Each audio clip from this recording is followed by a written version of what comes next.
उज्जैन ही महाकालची नगरी. पूर्वी याच नगरीला अवंतिका नगरी असंही म्हणलं जायचं. 12 ज्योतिर्लिंगांपैकी दक्षिणामुखी असणारे एकमेव ज्योतिर्लिंग हे इथेच आहे, ते म्हणजे महाकालेश्वर. मग आता प्रश्न येतो, इथे पोचायचं कसं? बाय एअर जाणार असाल तर इंदोर एअरपोर्ट हे सगळ्यात जवळचं एअरपोर्ट आहे. बाय द वे, उज्जैन आणि इंदोर इथे दोन्ही ठिकाणी ट्रेन आणि बसेस अवेलेबल आहेत. इंदोरपासून आपण अगदी अर्ध्या ते पाऊण तासात इथंपर्यंत पोहोचू शकतो. आता राहायचं कुठे? तर आम्ही इथे हॉटेल शिवा पॅलेस म्हणून आहे, जे मंदिरापासून एक 10 ते 15 मिनिटं अंतरावरतीच होतं. तिथे आम्ही राहिलो होतो. बघूयात याची रूम टूअर कशी आहे. तर रूम अतिशय साधी होती. आम्ही ट्रिपल रूम बुक केली होती, ज्याच्यामध्ये डबल बेड आणि एक सिंगल बेड आला होता. हे आहेत काही रिफ्रेशमेंट्स. त्याबरोबर टॉयलेटरीज वगैरे दिलेल्या दिसत आहेत. बेसिक गोष्टी आहेत, पण छान आहेत. स्वच्छता आहे, क्लिनलीनेस आहे. एकच गोष्ट जी मला इथे फारशी भावली नाही ते म्हणजे रूमला व्हेंटिलेशन नव्हतं, खिडक्या नव्हत्या. सो थोडंसं सफोकेशन इथे वाटत होतं, पण अदरवाईज रूम अतिशय चांगली होती. मुख्य म्हणजे इथे अतिशय थंडी होती, त्यामुळे 24 तास गरम पाण्याची व्यवस्था त्यांनी इथे छानपैकी करून दिलेली. आणि इथून तुम्हाला रिक्षा वगैरे पण इझिली मिळत होत्या, त्याच्यामुळे जवळपास अगदी 15 ते 20 मिनिटांमध्ये तुम्ही मंदिरामध्ये इझिली पोहोचू शकता. मग प्रश्न येतो उज्जैनमध्ये फिरायचं कसं? तर उज्जैनमध्ये तुम्ही सगळ्यात सोपा मार्ग आहे फिरायचा, तो म्हणजे आहे रिक्षाने आपण तिथे फिरावं. कार वगैरे तुम्ही घेऊन गेलात तर शक्यतो कार वगैरे अडकतात आणि खूप ट्रॅफिकला प्रॉब्लेम होत असतो. बाय द वे, भस्मारती आणि जे तुमचं VIP बुकिंग आहे ते आधीच तुम्ही ऑनलाईन करून जावा. तिथे गेल्यानंतर तुम्हाला गडबड उडते. सो त्याच्यामुळे तुम्ही आधीच ऑनलाईन बुकिंग करून जावा. ऑनलाईनसुद्धा व्यवस्थित बुकिंग होत असतात. त्याची वेबसाईटची लिंक जी आहे ती मी तुम्हाला डिस्क्रिप्शन बॉक्समध्ये नीट नक्की देते. आणि हो, भस्मारती बुकिंगसाठी तुम्हाला कमीत कमी आधी 3 महिने तिथे ॲप्लिकेशन करावं लागतं.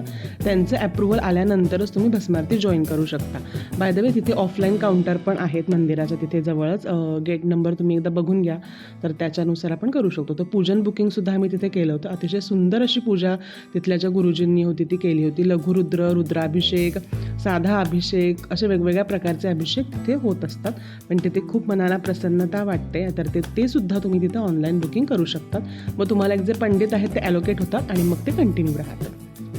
हे मातो जायांजपोरकः पादो दिवद्वा भूतानि जाम्याजाम तेजे म्याजनमाज लोक्याजा पदान्याजनमर्वजाज कल्याजनवा वन्याजा कक्षाजनमा दर्वाजा प्रतिद्वाद्वादुगेणाजा श्रुतान् माधो राजा भवेदिने जन्मा बिलवने जगवजने जन्मा वरमणे जवरोदिने जन्मा श्रुताजा श्रुततेना जन्मा दुन्दुभियाजा हनन्याजन्मोर्वन गङ्गणे जय कुलमते जन्मा तेजने कवे जायतुने जन्मा स्वायुताजा सुतनवने जन्मा श्रुताज पदन्मा काट्याज नीप्याजन्मा कूल्याज जन्मो नादे जवेतन्मा गोप्याजा वट्याजन्मा वेद्याज जन्मा मेघ्याजा वेदतन्मा वर्ग्याजा वर्ग्याजन्मा भात्याज रेग्म्याजन्मा वासव्याजवासमाजमा धोमाजारुताम राजा तरुणाजन्मा संगवे जपदपते जन्मा ग्राज भेमाजन्मा गिरेपदाज. उज्जैनमध्ये बघण्यासारखं तसं तर खूप आहे, पण उज्जैन मंदिराच्या शेजारीच महाकाल कॉरिडॉर आहे.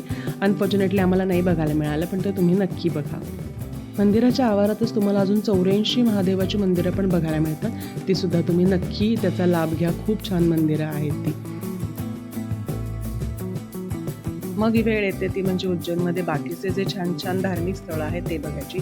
सगळ्यात महत्त्वाच्या पॉईंटवरती आहे सांदीपनी ऋषी आश्रम, जिथे श्रीकृष्णाने सांदीपनी ऋषींकडून विद्या ग्रहण केली.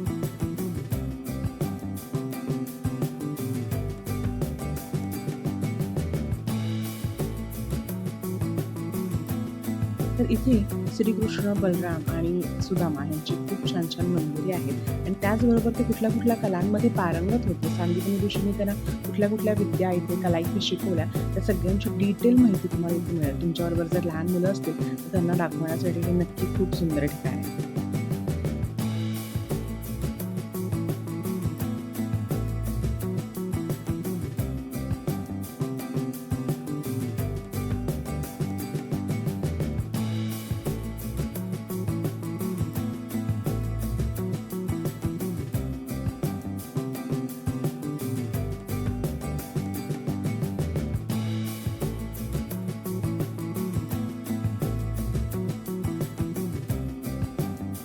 त्यानंतरचं सगळ्यात महत्त्वाचं अजून एक मंदिर आहे उज्जैनमध्ये, ते म्हणजे मंगलधाम मंदिर.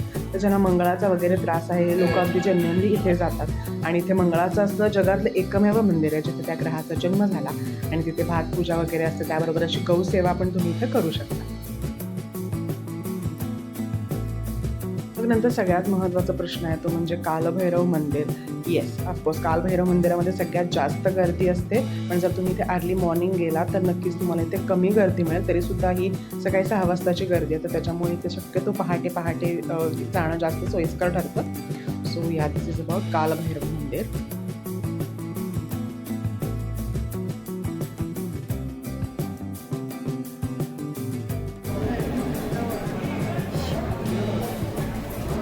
महाकालेश्वर मंदिराप्रमाणे कालभैरव मंदिराला कुठल्याही प्रकारचे VIP दर्शन पास वगैरे नाही आहे, त्याच्यामुळे इथे तुम्हाला साहजिकच नॉर्मल रांगेतूनच जावं लागतं.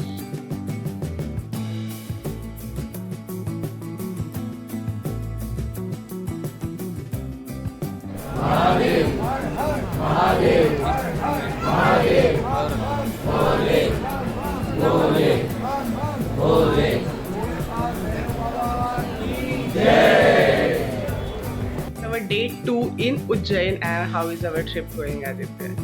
Very smooth, feeling very spiritual. And Aditya went to early morning darshan of Kal Bhairav, and he did very nice. How was it? Within 1 hour, I got full darshan. Because it is said that it takes almost 5 to 6 hours in Kal Bhairav Mandir, right? Depends on your luck and the time at which Yes, you are when you're going actually. And today is Sunday, by the way. And at what time you went there? 6? Around 6? Exactly 6 a.m. the doors will be opened. So the crowd was waiting from the last, I think, 1 or 2 hours. So I reached there around 5:45, and I came out of Mandir around 6:30. So it was around 1.5 hours. But you did it very, like very aram se and all those things, not in so much hurry like that. Yes, Yesterday also we did Laghu Rudra in Mahakal Mandir, and it was so amazing experience. After that Mahakal Darshan also happened very nicely, and we are very happy. Right now we are going to Harsiddhi temple and Mahakal corridor, and after that we will be heading towards Indore. Yesterday we also did which one? Mangal Dham Mandir Mangal Dham. and Sandipani Sandipani Ashram. Oh yes, we Must will be visit sharing in the places. we will be These sharing are in these must videos. visit places, by the way. Yes, amazing, so amazing. So I'm not actually ready to go from Ujjain. Ujjain is really very nice, feeling so spiritual, nice here. So yeah, this is all about Ujjain. तर उज्जैनमध्ये रिक्षाने असं temple hopping करत फिरणे हा it self experience आहे. खूप मजा येते. तर असं तुम्ही रिक्षात बसून सुद्धा छानपैकी जी तिथे मंदिरं आहेत, खूप प्रचंड मंदिरं आहेत, तर ते तुम्ही टेम्पल हॉपिंग करत इकडे तिकडे मस्त मजा करू शकता.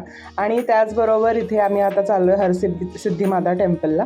तर हे खूप छान असं मंदिर आहे. विक्रमादित्य राजाच्या काळातलं हे मंदिर आहे. तर मंडळी, कसा वाटला हा व्हिडिओ मला कमेंट बॉक्समध्ये नक्की सांगा. हर हर महादेव.